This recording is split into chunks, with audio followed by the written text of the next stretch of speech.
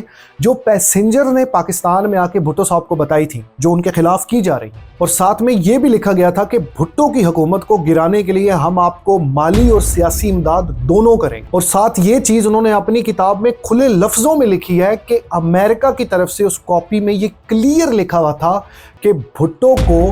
پھانسی کے تختے تک پہنچانا یقینی بنایا جائے۔ یعنی آپ سمجھیں کہ کتنی کھلی مخالفت کی جا رہی ہے، اور اس بات کا ثبوت خود پیسنجر نے دیا۔ جب وہ پاکستان کا دورہ کر کے واپس جا رہا تھا تو اس نے بھٹو کو کہا تھا مسٹر بھٹو ہم تمہیں ایک عبرت ناک مثال بنا کے رکھ دیں گے، اور ساتھ میں یہ مثال بھی دی کہ اگر سامنے سے ٹرین آ رہی ہو تو ایک عقل مند انسان پٹری چھوڑ دیتا ہے۔ تو آپ اندازہ لگائیں اس قسم کی کھلی دھمکی بھٹو صاحب کی حکومت میں بھٹو صاحب کو منہ پہ دی جا رہی ہے کہ ہم تمہیں عبرت ناک مثال بنا کے رکھ دیں گے۔ ہوا یہ کہ ترمذی صاحب نے یہی جو ڈیکوڈ خط تھا اس خط کو اٹھایا، سیدھا لاہور ہائی کورٹ میں چیف جسٹس شمیم حسین قادری صاحب کے پاس گئے اور انہیں جا کے یہ خط دکھایا کہ یہ خط آیا اور اب اس کا کیا مطلب ہے۔ تو شمیم حسین قادری صاحب نے کھلے لفظوں میں یہ بتایا کہ بھٹو کو جو پھانسی کا حکم سنایا گیا ہے اس پہ عمل درآمد کرنا بہت مشکل ہے، اور اس کی وجہ انہوں نے یہ بتائی کیونکہ بھٹو اس مرڈر کیس کے اندر انوالو ہی نہیں ہے، یعنی کہ جس مرڈر کا الزام بھٹو صاحب پہ لگایا جا رہا ہے بھٹو اس مرڈر میں ایڈ ہی نہیں ہے۔ شمیم حسین قادری صاحب کی یہ بات سننے کے بعد ترمذی صاحب کہتے ہیں مجھے یقین ہو گیا کہ اب بھٹو صاحب کو ضرور پھانسی دی جائے گی یا بھٹو صاحب کا قتل کیا جائے گا۔ کیوں؟ کیونکہ اگر عدالتی طریقے سے بھٹو سزا کا حقدار ہوتا تو کبھی بھی یہ خط امریکہ سے نہ آتا۔ مطلب ان کو یقین ہو گیا تھا کہ بھٹو صاحب کا جرم ثابت نہیں ہو پایا، اسی لیے امریکہ سے خط آیا ہے اور امریکہ سے حکم آیا ہے کہ بھٹو کو